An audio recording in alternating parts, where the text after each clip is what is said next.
right, let's get into this, guys. Let's do it. All right, so our icebreaker for today: what is the tastiest dish that you can cook?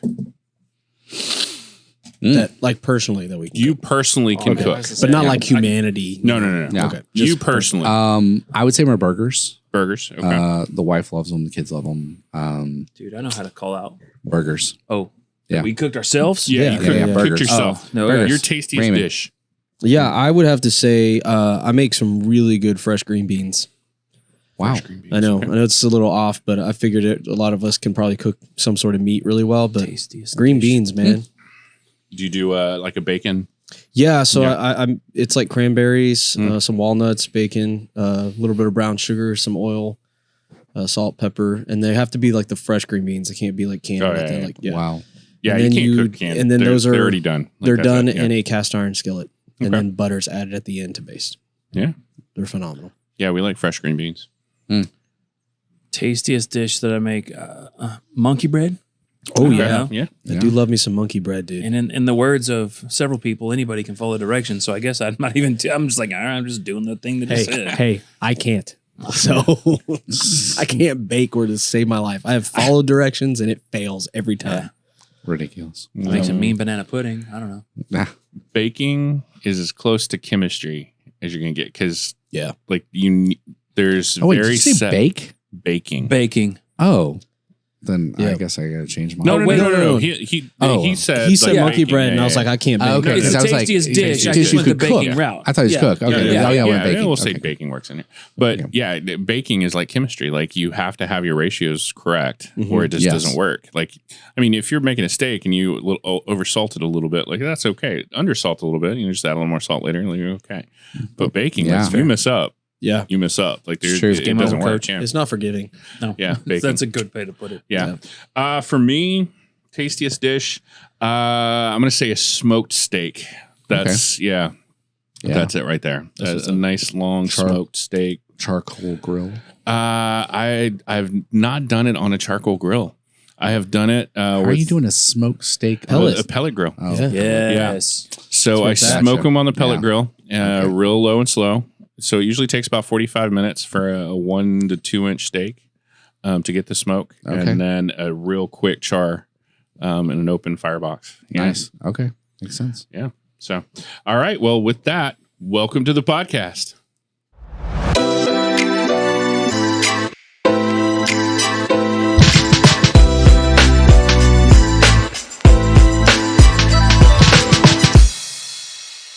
Some say it is their biggest blessing. Some say it's their biggest curse. For many, it is the challenge of our lives and the largest responsibility. Join us as we pull this car over and talk about parenting. Oh yeah. Yeah. All right. We gonna talk about it all. We're going to talk about it. So, talk about it. parenting, something you've learned from your parents about parenting. So that's like the to do and not to do. Yeah. Okay. I think waking your child up in the middle of the night because they pee the bed and whipping them with a belt. Oh my gosh. Not gonna do that. That's Yeah. Yeah. no. That's a hard pass. Yeah. we don't punish involuntary behavior Oh yeah. unless they're like, no, I did that on purpose. If there was ever going to be a therapy session for a podcast, this is the one. This is the one. This is the Yeah. one. parents' fault. I'm changing everything. No. Man, yeah, that's a funny one, dude. Oh man. It's funny, but it's sad the more you think about it. Yeah. That's- yeah. Hey, quick story about that. Any baby So, parents the out bed? there? so like my parents, I was the last of 4 kids, so I was the final 4th kid, and I'm the only boy. So they had dealt with the whole bedwetting thing enough by me. So by the time it got to me, I had like a little stint of, by the time I was sleeping in my own bed, whatever, I did it a couple times. And they're just like, we're going to nip this in the butt like really quick. Right. And so they called that one service at the time in the 90s where you could get the bell and pad method. I don't know if anybody's ever heard of the bell and pad method, but essentially, this is going to sound crazy, but it totally worked. You get this large pad that sits underneath your like sheets on your bed. Yeah. And that pad has a series of metal, little tiny like wiry mesh Sensors. in it, but it's covered with plastic, right? So you can't really feel those. They're not touching you. Okay. And so you sleep on top of that. And then from the side is an actual wire that runs from that to a battery. That's like a big battery. And it's set This is up on electric shock therapy. Yeah. yes. So it is Yes. it's called the bell and pad method because that battery is also attached to this bell that's really loud, like super loud, and it activates with moisture. So you sleep on it, and when you pee, it goes off and makes a crazy loud sound. It does not shock you. It just makes the loud sound because it has to have the battery to run, right? If you're being woken up afraid, you're gonna pee more. Like, So that is It's shocking me. You would It's think, shocking me more. but it's not. It didn't shock me or This whole anything. thing It just is was really shocking. loud. So what it did is it notified and woke up my brain every time that I would have an accident or whatever. And then they try to make it fun and be like, oh, if you wake up and you've done this and you got to get cleaned up and your parents don't wake up and come get you, you get to wake them up with a cold rag on their face. But if you don't wake up, they get to do that to you. And so, it was a fun little game. Yeah. The Who's first that guy time, that woke up dry today? Dude. This guy. Yeah. This guy. first time I tried to do that to my parents with a wet rag because they slept in, dude, I almost got whooped so hard Wait in a the middle of the second. night. It How was did so you go bad. into their room? That was the one time that they were like, Okay. you have access. You had a pass. Yeah, I did on Okay. but literally I was in less than a week, I was potty trained. So It was a wild you were place. saying this is a to-do. Yeah, this is I something know that you would I'm do not going to do it. Wes. It's just you brought Just up said that that's something scenario. that they did with him. That's Yeah. something Yeah. I'm indifferent with it. Like I Yeah. probably won't because I don't want to go through the process of buying that and going through because they had to pay a service for this. Like this was like a legit Right. like medical thing. It came down therapy, behavioral therapy, whatever. And less than a week, I was done. Like never did it again. I was young, like really Yeah. little. So that wasn't a part of my growing up, really having that issue. But it was one of the craziest things now that I look back, like no one knows what I'm talking about. Like I have never Including met the three of us. yeah, I've never met another human on this earth that has gone through that. So if you are out there and you have experienced this, which I don't know anybody who'd be listening to one that, has it's Like like you ring a bell and Wow. Ray Okay. can't pee for yeah, hours. like oh gosh, it's crazy. That's true. It's like you ring school was nightmare. It was a nightmare. Every time the bell go off, you're like, I gotta pee. Ooh, man, it Yeah. was nuts. Kidney Anyways. problems. Well, it was ridiculous. Somebody else go All right, so I can let's- stop this. Let's get some to do I'll and just not talk do. about peeing. Something you Yeah. learned from your parents about Yeah, parenting. to do, not to do. Yeah, To do, not to To- do.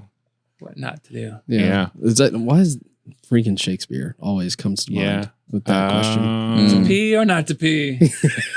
That's the There that's is the no podcast question, today. really. That's yeah. You have to Low pee. line That fruit. is the I do podcast have to today. pee. Oh man, something to do, not to do. I think not to do is easier to think of. Sure. Well, just pick one. You don't have to- Yeah, not to do. I grew up with, as far as I can remember, no rules. wow. Like I could do whatever I wanted pretty much. Just come home whenever I wanted. Yeah, like I mean, there was alcohol. It was pretty much just open. Yeah. Open bar. Pretty much. Wow. I mean, yeah. So like, in some ways it was good. I think I had so much freedom that rebellion meant like following the rules Mm, because Okay. Interesting. then Yeah. there was no like. interesting perspective. I'm going to do exactly what you say when you tell me to do this. Yeah, I mean, I was not like an angel. I got definitely in trouble for stuff, but it was usually because I had no rules, and then would be punished afterwards. Yeah. Um, There was consequences, But, but nothing yeah, to just let you didn't know when that would happen. yeah, so definitely not establishing boundaries and rules. Yeah, that would be not to do for Gotcha. me. Yeah. Interesting. Along those same lines, that is a to-do for me, is that my parents were very like they let me figure out stuff on my own to a certain extent within reason. But like, Sure. you know, for me growing up a Christian home, music was a big deal. And so I think I've mentioned this before, but like my friend down the roads listening to Prince, you know, or whatever, music that wasn't technically appropriate for me at that age. And instead of saying, hey, Lee, you can't listen to that, or you should only listen to Christian music, they were like, hey, you know, you tell me, what do the lyrics say? And I would be like, oh, oh. And so I kind of figured it out for myself. Like, Mhm. yeah, I probably don't want to sing along with that. That's a different approach for sure. That's cool. Yeah. And so it stuck with me, and it really made me a thinker and, come to my own conclusions about like stuff. that. So following along. Yeah. There was a scenario, and I've told this story before in like other situations because it made such a big impact on me and how I want to be a parent because of what my mom did. But like most kids, when you're going to school and stuff and you want to fit in, blend in, and just be one of the crew, I remember the first experience of like cursing and that being the thing that a lot of people did. And it wasn't something we did. I didn't hear it a lot growing up. And so I wanted to be like my other friends who were cool and saying these words. And so just learning the words, and I'll, try to say them now and again. I sounded ridiculous, but just trying to be, cool with everybody else. And I kind of had forgotten that my mom part-time worked at the school that I went to. She basically was hired to help with nice. navigating the yearbook, putting all that together with the students and stuff. And I just remember like one day, in the halls goofing off with my friends, and I'm thinking, I'm nobody's around, nobody's listening or whatever. And so I get in the car that day, and my mom is like, "So you have anything interesting you want to tell me about school today?" I was like, "No, I can't." And she's like, "What about, your journey to PE during this time?" I'm thinking back, no, nothing. She's like, "It sounds like you and your friends were having a pretty interesting conversation." And then it dawned on me. I'm like, Yes. oh man, I was walking right by the room where she does her work. And so, yeah, she basically told me that she heard me, cursing and stuff and was not pleased with me. But what she did next was really interesting because before this, what my understanding of punishment was usually like a spanking or something harsh, like grounding or whatever like that. Okay. I was expecting like something harsh, but instead she drove me to Whataburger or now Whataburger. So she took me there and she bought me a shake and some fries, and she got one. We sat there and she just had a conversation about like why using those words maybe isn't a good idea, or they wouldn't be helpful in a lot of situations, and just really kindly. And then we just had that. And then that was the end of it. Like that was it. And that shifted a lot for me on like how things were approached between me and my parents. And some things deserved harsher punishment, but that just let me know that some things don't need a harsh punishment. They just need reasoning and understanding. And that was it for me. After that, I was like, my world shifted on how I approach those kind of things. So that is what I would love to do with my son and my, whatever future children I have. And so that meant a lot. So pretty cool. Which is a great segue into what I was going to bring to the table, which was I decided that I was going to be a parent that didn't operate with the because I said so mentality. I realized that when the question why was asked, though you have that moment, you're like, I am the parent, I can crush you, or I have the ultimate, or like I'm the parent, like how dare you, like it's that moment where you're like, how dare you challenge my authority? But some of it is that way, but like all of my boys operate differently. Like they think differently. Their personalities are different, which I'm so grateful for. How God made them. They're not carbon copies of each other or me by any stretch of imagination. But so different ones would ask why for different reasons, and so when they would ask why, there's that moment where you have to swallow your pride and go, well, here's where I'm coming from. Yeah. And most of the time that turned out really well. Like, oh, okay. Yep. Sometimes there was like, I don't like that. And I'm like, well, that's okay. You can tell me you don't like that, but you still have to do it. Yeah. It's, I'm not going to just flex the, cause I said so, cause I'm the parent, for sure. I want them to understand why. And when they have that buy-in, there's understanding across the board, what I was going to say to that is that like, as a dad with two girls, I had to approach parenting way different than it was presented to me. So, I had to explain the why. Yeah. I had to get buy-in from my kids. My wife was very clear. She's like, they're girls. They think different. You need to approach this differently than what you'd normally approach. Because if I had boys, it'd just be like, all right, I'm going to spank your butt. Come on over here. You're not going to do what I'm telling you to do. All right, then here's the belt.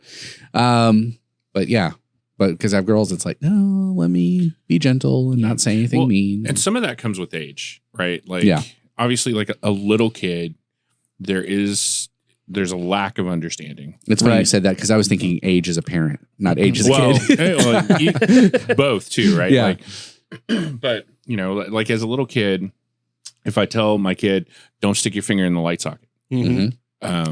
Then like don't play in that moment, I need them to listen, and they don't have to understand. They just need to do what I say. Right. Yeah. And then later on, I can explain this is why. Right. Right. And then as they get older, I think the reason behind becomes much bigger. Yes.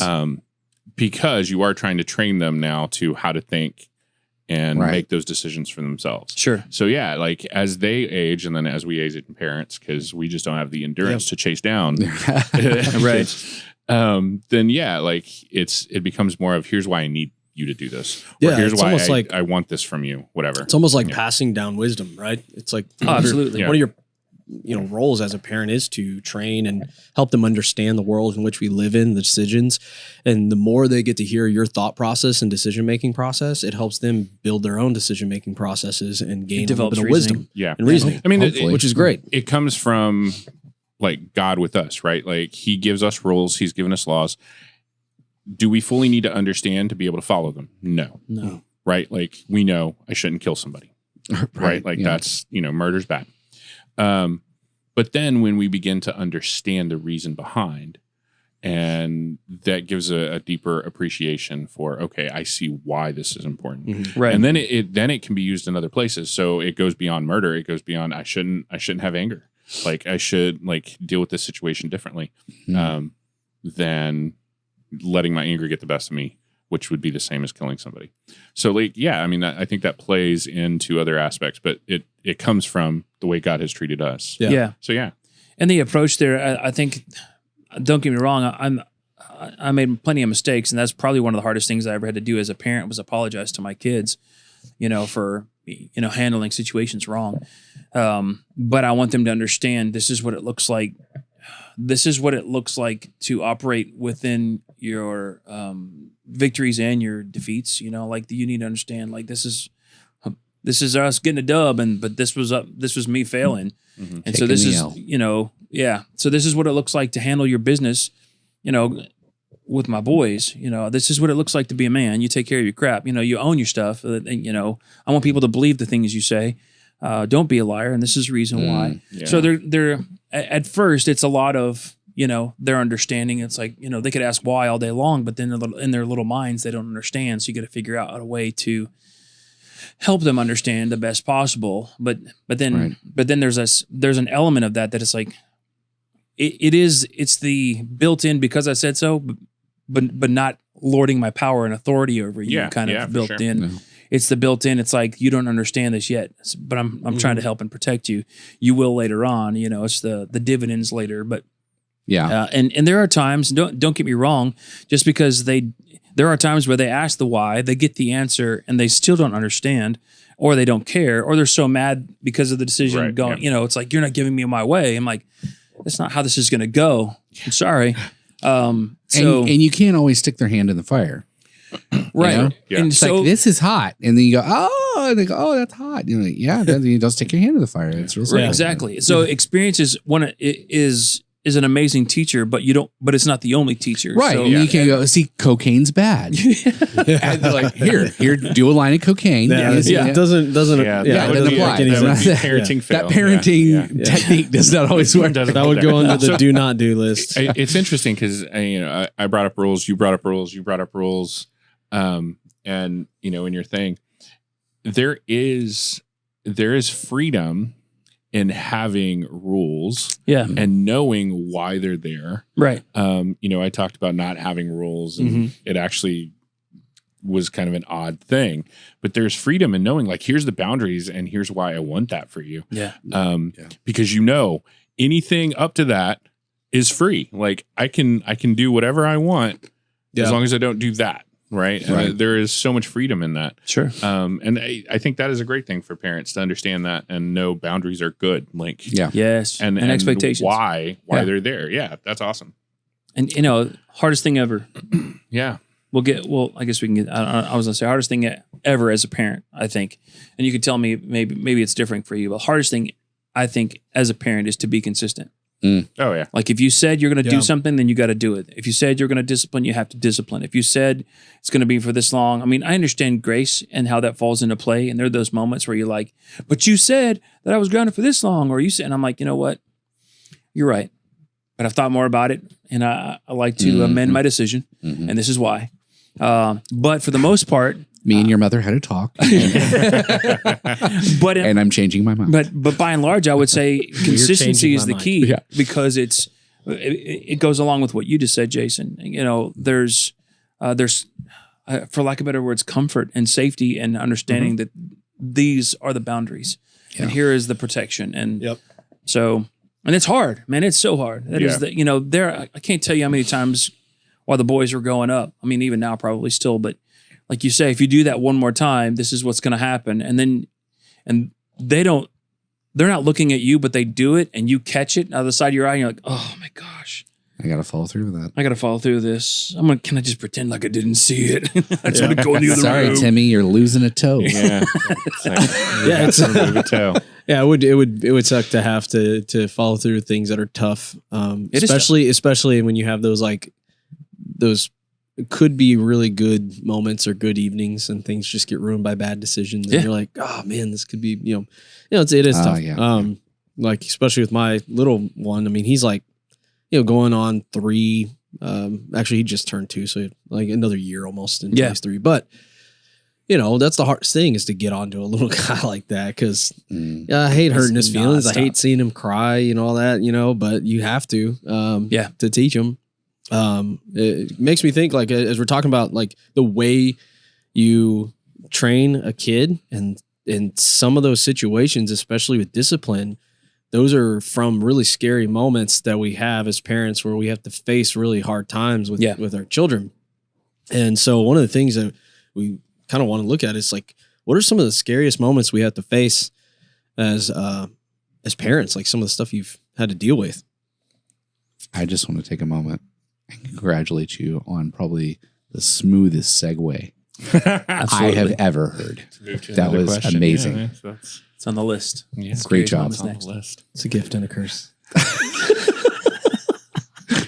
With great power yeah. comes great responsibility. I guess. Smooth moment, Scariest completely moments. abrupted. I know, it's like- Interrupted. Yeah. It Here's a was. speed bump. It was smooth. It was smooth. But we're gonna back And then- up and then we're gonna roll over there a few times. Yeah. That's great. Oh, it's wonderful. I think one of the scariest moment, without like giving like details of scary moments, I think sickness. Yeah. Just in general, like. Yes. Yeah. Because there's many things where like, well, I can do this for my kid. I can do whatever. Like I can help Yeah. you with this. But when they are sick and like really sick, like 103 fever, Yes. whatever. And there's nothing you and can there's do. nothing you Nothing can you do. can do. Yeah. Like, Yeah. we've had broken bones, we've had burns, and like we have gone to the extent of what we can do. Yeah, Mhm. you're helpless. Yeah, that I think that's a scary thing. Yeah, that was going to be Yeah. exactly what I was going to say is Yeah. the illnesses that elude you. Yeah. And like you just don't know, like experiencing that with our little guy too is just like there's a lot of things I can handle, but that is just like I literally can't do anything. Like, so you just got to ride it out, and- What's yours, Eric? I'm curious. So Uh-oh. 3 out of the 4 of our boys were born at home with a midwife. Mhm. Our third was he decided he was going to stick around for a long time. Like he was well overcooked, and I don't think he was going to come out anytime soon. But when it was time, he was like, you know what, I'm done. And we were transitioning fast, and he was rapidly approaching his entrance into the world. But our midwife was stuck in traffic. Mm. And she called and she said, asked simple questions, how far apart are the contractions? Yeah. And I said, how far apart? And she said, they're not. And I said, they're not. She said, what? So we had already moved into transition. And she said, do you have speakerphone? I said, it doesn't matter. Yeah. She says, well, you might have to deliver this child. I said, you're going to deliver this child. It doesn't matter. And I was terrified. Yeah. Now, the biggest thing, I was terrified, and it wasn't like, I can't handle having birthing this child. Like there hasn't been millions of people that did it way before we had modern medicine, like now, right?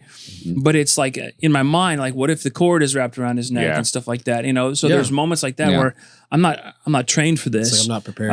And I understand in that moment of desperation, if I had to do, I would have to do what I had to do. Yeah. It's like it is what it is. But in my mind, I was like, no, like I don't. You push that moment off as long as you possibly can. Right. I didn't want to be responsible for, and I didn't want her. That's not the right words. I was terrified that, you know, something I would do or not do would harm my son. And sure enough, the cord was wrapped around his neck. Oh, wow. She got there in time. She literally washed up, walked in, and it was like, you know, took care of that, and we had a child. You know, within 30 minutes of her walking in the door.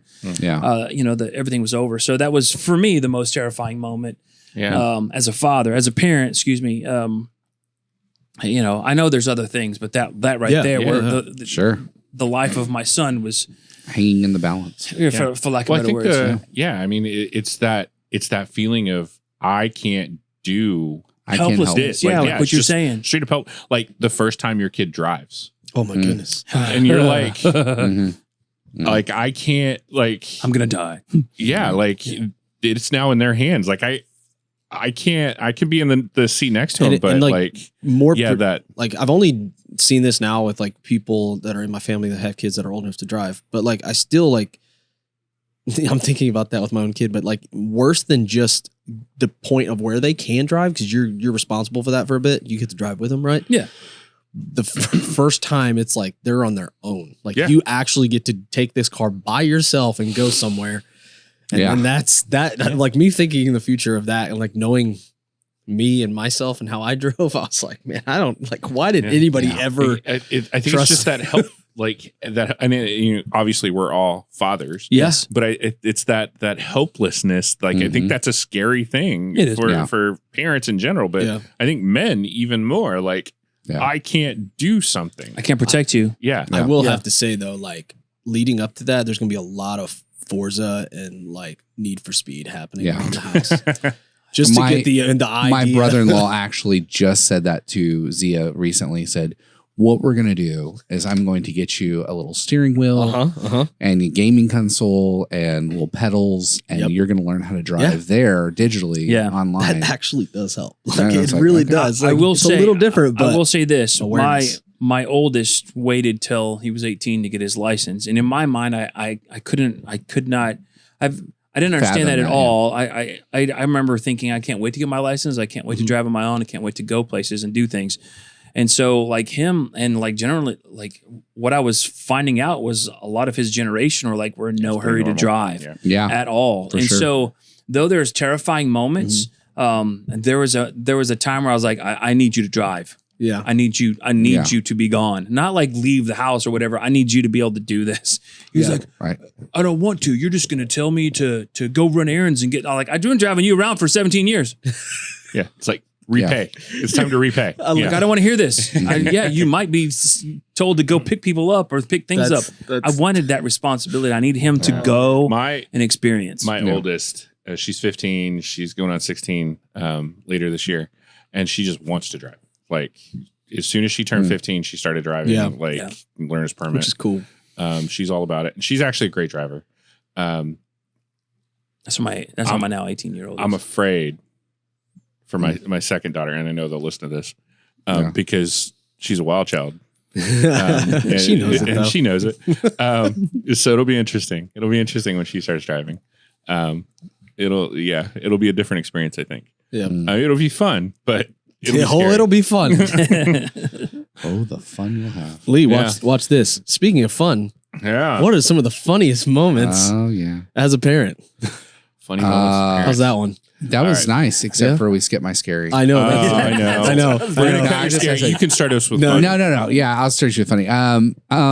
Funniest moment. That's good. Yeah, sorry, I appreciated it. Funniest moment. Let's see. Wait, didn't you do your scariest yet? No.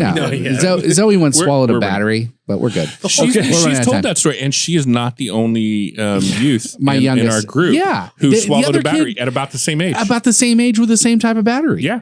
She found it in a parking lot and put it in her mouth. Oh my Yeah, gosh. How we scary is that? We had a That's we the had scariest a night, part about that thing is it was found in a parking lot. Yes. Agreed. We had a Yeah. night where somebody was like, "I swallowed a battery," and then Zoe's like, "Yeah, me too." And they're like, "Oh, is this? Yeah, me too." Yeah. And so they Kindred spirits. kindred spirits. Yeah. All I could think Crazy. of was the Energizer Bunny. After that, like they're just Yeah. Yeah. Fun ride to the Yeah. hospital. Goodness the wife gracious, took that one. Thanks. Was that also your funniest? Because Yeah, it's pretty funny. I'll take it. It's funny I'll to take go it. back. It'll be It's funny to funniest go and back, scariest. Go, bam. Yeah. I'm done. you're done. No, Yeah. that's good. You're claiming Yeah, it. I'll take it. Funniest parent moments. Man, oh gosh, what was? I'm trying to remember mine. I have what I call dad brain, which Yeah. is in the moment I experience it's great things, and then like 2 days later, I'm like, I don't remember what we did 2 days ago. Yeah, that's pretty normal. Bro, I've seen pictures and videos that I don't remember. Yeah, happening. same. The other day. Well, I Time say travel. that this is the Texas version of the other day. It could have been like a year ago. Yeah. My son, we were over at my sister's house, and she's got goats, chickens, and like a donkey, and big, huge sheepdogs, like all this stuff. It's crazy. And he's outside This enjoying just got himself. more Texan. And she's got goats, and they have, the playground where the goats like to jump on top of stuff, and they're fainting goats, so it's even more fun when you scare them. wow. That sounds fun. And so my boy's having a blast just running around the backyard trying to grab goats and chickens and all sorts of stuff. And he just takes off when he sees the goat and runs. But what he fails to see is that between two spindles, like big, large wooden spindles, there's a board that goes across them for bridge for the goats. And he doesn't see it. And he clotheslines himself, like flat out, just like in the movie, just slow motion. Ooh, flips over, lands on his back.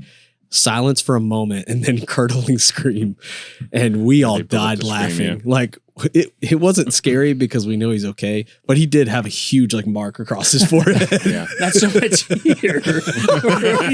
Yeah. Right here. Yeah, dude. He's so short, dude. Oh man, it was great. For those of you that's good, that that's good. weren't alive in the 90s. Yeah. No, just kidding. Go watch Tommy Ware. Yeah. Tommy Boy. I wish you could also see a video my Uh. wife has of him losing a balloon to another kid. Because he doesn't realize it at first, and he just gets mad at the kid. And he's like, no. And then all of a sudden, he looks over, and the balloon's gone. And he looks up, and it's just up there. And he does like one of those superhero villain screams where he throws back his fist, raises his head to the sky, and goes, The origin story Wow. of a villain. I There we know. go. Lost The balloon Yeah. thief villain, bro. Like, Okay, so we're getting really short on time here. So Yeah. I'm going to throw one in here. I asked my wife this question. Yeah. And she said, with our first child, baby was a couple of months old, Mhm. and I was playing WoW, World of Warcraft. And so she has this picture of me. Actually, it was probably just a few weeks old because the food was still coming in from like a meal train thing. yeah. I am sitting at the computer. So I've got my computer, I got the desk. I don't even remember what those pillows are called, but they like half wrap around you. Yep. It's It's I don't know like what they're called Yeah, either, it's like a but- baby thing, but like it wraps around you. My daughter is in the pillow, Uh-huh. like kind of wrapped. There is a chicken spaghetti casserole on the desk next to my Oh my keyboard gosh. and mouse, and I am playing while she's just laying there. And I think I have like food coming up to my mouth. And so that's like the picture she has of like the welcome Nice. into parenting. The So funniest moment. That's great. that just kind of set off how parenting was going to be. What you, Aaron? Nice. It's the funniest. Yeah, dude. Funniest moment as a parent. Like I'm racking my brain trying to figure like It's hard. There's It probably is. plenty. But you just told that story and it reminded me of watching one of my sons on a 4-wheeler. Oh my god. And he was driving out in a field. Well, they had the electric fence. Yes. Oh, That wow. one wire going between two fence posts, but Yeah. it was off. And he was driving full bore, Oh, man. or as fast as this 4-wheeler was going to take him. This And isn't- he clotheslined Dude. Oh, wow. off the back of the 4-wheeler, and we all froze. So it it's one of almost was a scary moment. Yeah, but it is. It is. But it's one of those things where it's like if you don't have kids or your kids are little, like here's a tip that may or may not help you. Like if you overreact, they will overreact. Yeah, If that's true. You know. Yeah. So we had the mindset that it's like if it was something crazy happened, we're gonna be like, so we're good, right? Yeah. Yeah. Like, And so we all like, oh, you're good, froze. you're We good. all froze. he just missing two arms. He's like, "You're good, dude." dude. You're good. You're good. Just No, pick 'em up. he didn't even know that we were all watching, but we were expecting this moment where, like you said, your son's screaming, crying. He pops up, looks left, looks right, gets back on the four-wheeler on the other side of the wire and drives away. And we're like, yes, yes. That is hilarious. hilarious, dude. Okay, real quickly, this is going to be just Rapid rapid fire. Okay. Proudest parenting moment. parenting. I was thinking about that. There's kind of two, but Okay. one is when Zia was very little. She was like months old. I was holding her in my lap and I was listening to some hardcore music. Yeah. It was Death Star, just so you know. Mhm. And I'm listening to some Death Star, and she's sitting there listening with me, and her face is like, and she's like an infant, so she's kind of like Interested. listening, and then the breakdown happened, and it's like, "Brrr," and she just went. For those listening, her face just lights up. And she made that O face. Parenting And I been was right. like, yes. And it was a really funny moment. It was also a very proud moment. I was like, yes, Yeah. she's going to like, She gets the she's going to like music, hardcore music. Yeah, mine's very She's similar. a rocker. Very dad thing too. Yeah. My favorite video game is Apex Legends. I play it all the time. I love it. And right before I came a father, I played it quite often, right? And just 2 weeks ago, I'm chilling at the house. Fridays are off for us, so me and my boy stay home together. And he comes into the living room from playing his room, and he goes, "Dada, you play Apex?" And I watch, and I was like, "What? Yes. Yes, let's go!" Awesome. So he climbs up in the little chair, and I get to play Apex, and he's watching me. So that was a cool, proud moment. That is cool. Yeah, I think one of the proudest moments I've had recently was COVID hit. So that was nuts. And as we all know, school did not look anything like it's ever looked before for us in our lifetime. And one of my older boys, he was giving it his all, and he was like, "I can't do it anymore." And so he dropped out of school, and it was one of those moments where you're like, "Oh no," but a year and a half later, he's like, "I want to finish. Awesome. I want to finish." Yeah. And so we walked through him through that process. My wife's amazing. She's like, "Let's go, sign up for classes and all that stuff." Got him all taken care of. And so 2 years ago, got to watch him walk the stage. heck yes. In his cap and gown. And I was like, awesome. man, so proud of him for like, That's cause it awesome. was a lot. It was, there's a lot of stuff that happened during that time that was just it was tough for everybody, of course, not just for us. COVID was hard. Yeah, But to watch him rise up and then overcome and work extremely hard, That's awesome. dude. I was so proud. Cool. You are all heathens because pride comes before the fall. But no, I'm just kidding. he's like, it was a trick question. I have nothing to say. Yeah. No. Jesus. That's the answer. Jesus. Just real quick, I think the moment my second daughter beat me at Mario Kart, like like actually legitimately Okay. beat me. Like I was full on racing and she beat me. I mean, it was close, but she still beat me, and I was like, okay. All right. And that's when he gave up video games forever. And then I haven't touched the video game in all that. Yeah. So It's like I my think job that's here it. is done. yeah, Yeah. I've finished. Passed it on. Yeah. I have So- finished the race, literally. And Nice. we have now Yeah, finished. we finished the finished the podcast. podcast. So There's so Yeah. much more to say about parenting. I know, Really? this is one of those ones part that two we could go for a few hours on this should. one for sure. Each one of these topics of just being a parent, there's so much to unpack, and we're all at different stages too. Like I've got a 2-year-old, and these guys have people ready to drive. Some have been driving already for a while. So there's different stages of that. And so if you are somebody who's listening right now and you are not a parent, these are just some cool things you can listen and look forward to. Kind of learn from mistakes that maybe we've made, but us the to-dos and to-don'ts, Right. if that makes sense. And then, if you are a parent, I'd love to hear some of your proudest and funniest moments in the comments. That would be awesome. We always have a good laugh. For some reason, children getting kind of hurt is funny, and I don't know why, but it is. As long as they're okay at the end of the day, it's kind of funny. Follow that page on Instagram. Yeah. So thank you so much for joining us for another episode of the 4THOUGHT podcast, and we will see you next time. Peace out. Oh yeah.